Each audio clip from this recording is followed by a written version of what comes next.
ఓం నమో నారాయణాయ. శ్రీ సమర్థ సద్గురు సాయినాథుని వచనామృతములు 49వ సూత్రము. బాబా చెప్తున్నారు, మీరు మీ ఆత్మను గురించి తెలుసుకునేందుకు నాకు 5 నాణాలు సమర్పించుకోవాలి అని. అవి మీ పంచేంద్రియాలు, మీ మనస్సు, మీ శ్వాసక్రియ, మీ తెలివి మరియు మీ స్వంత ఉనికిని గురించి మీలో ఉన్న భావన అని చెప్తున్నారు. మీరు ఈ 5 నాణేలను నాకు సమర్పించగలిగితే నన్ను అవగాహన చేసుకున్నట్టుకు మీరు 5 ద్వారాలను తెరిచినట్టే అంటున్నారు బాబా.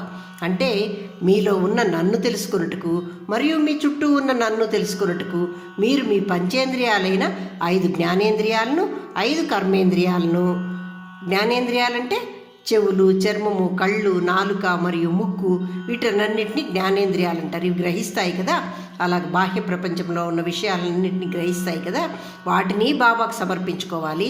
అలాగే కర్మేంద్రియాలకు వాక్కు, పాణి, పాదము, వాయువు, ఉపస్థ, ఈ వీటినన్నింటినీ కూడా ఇంద్రియ గ్రాహ్య విషయాలు. ఇవి మనలో ఉన్న ఇంద్రియాలు చేయు కర్మలను గ్రహిస్తాయి కదా, వీటినన్నింటినీ గ్రహించే కర్మేంద్రియాలను కూడా నాకు సమర్పించుకోవాలి.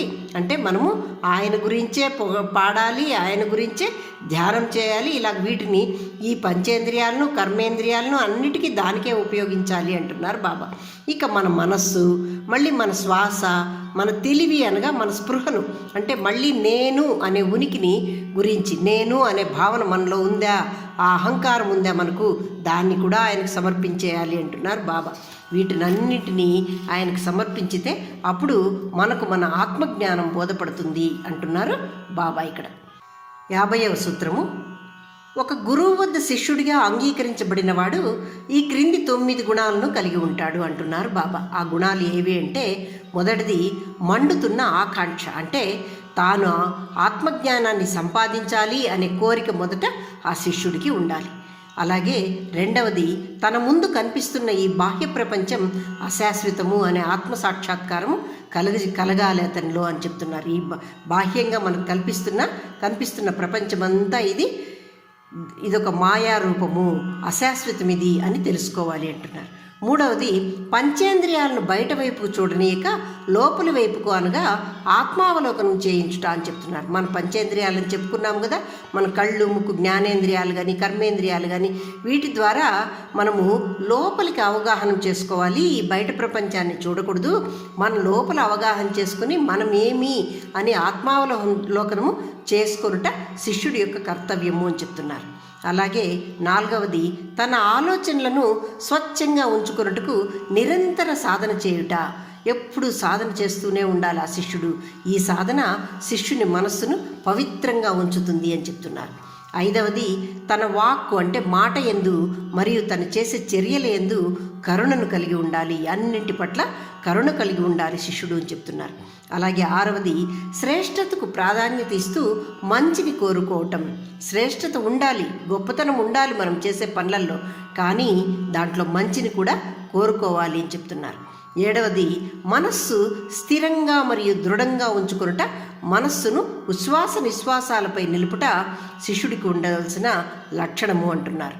అలాగే ఎనిమిదవది, మనస్సును పవిత్రంగా ఉంచుకున్నట్టుకు నిరంతరము సత్కర్మలు ఆచరించు సద్భావన గల వ్యక్తులతో సహవాసం చేయటము మరియు పవిత్ర గ్రంథ పఠనము ఎంతో అవసరము అని చెప్తున్నారు బాబా. ఇక్కడ ఎవరైతే సత్కార్యాలు ఆచరిస్తూ ఉంటారో అటువంటి వ్యక్తులతో మనము సహవాసం చేయాలి మరియు పవిత్ర గ్రంథ పఠనము ఎప్పుడు చేస్తూ ఉండాలి అని చెప్తున్నారు. అలాగే 9వది, ఎల్లవేళలా సత్య మార్గంలో నడిపించే పెద్దలు మరియు గురుతుల్యులచే మార్గనిర్దేశం చేయబడుతుండాలనే తపన కలిగి ఉండాలి. ఒక గురువు నాకు కనిపించాలి, అతను నాకు మార్గనిర్దేశం చేయాలి అనే శిష్యుడి యొక్క తపన ఎల్లవేళలా అలాగే ఉండాలి అని చెప్తున్నారు బాబా ఇక్కడ. ఈ విధంగా బాబా 9 లక్షణాలు, శిష్యుడి యొక్క 9 లక్షణాలను చెప్పారు. 51వ సూత్రము. ఎవరైతే డబ్బు, ఆస్తి, కుటుంబము, పేరు మరియు కీర్తి వీటితో చుట్టబడి ఉంటారో వారు సంసార మాయ లేక ప్రపంచ మాయా సుడిగుండంలో మునిగిపోతారు. అటువంటి వారు ఎన్ని గ్రంథాలు పఠించినా అది వ్యర్థమే అవుతుంది అంటున్నారు బాబా. ప్రపంచ వ్యామోహము లేక సంసార మోహము స్వీయ సాక్షాత్కారం పొందుటకు వ్యతిరేకమైనవి అంటున్నారు బాబా ఇక్కడ. అంటే ఎవరైతే స్వీయ సాక్షాత్కారం ఆత్మసాక్షాత్కారం పొందాలని అనుకుంటారో కోరుకుంటారో వారికి ఈ డబ్బు, ఆస్తి, కుటుంబము, పేరు, ప్రతిష్ట వీటిపై వ్యామోహం ఉండకూడదు. అది ఉంటే వారు సుడిగుండంలో మునిగినట్లే అని చెప్తున్నారు. ఇవి ఆత్మసాక్షాత్కారాన్ని పొందనీయవు అంటున్నారు బాబా ఇక్కడ. 52వ సూత్రము, ఏదో అలంకారానికై ధ్యానముద్రలో కూర్చుని రూప సౌందర్యానికై ధ్యానం చేయడం మనిషికి సంపూర్ణతను చేకూర్చదు అంటున్నారు బాబా. తృప్తి చెందిన మనస్సుతో చేయు ధ్యానము నిజమైన ధ్యానము అంటున్నారు బాబా ఇక్కడ. ఎవరైతే ఏకాగ్రతతో తాను ఉన్నదాంతో తృప్తిపడి ఎవరైతే ధ్యానం చేస్తారో అదే ధ్యానము అనిపించుకుంటుంది.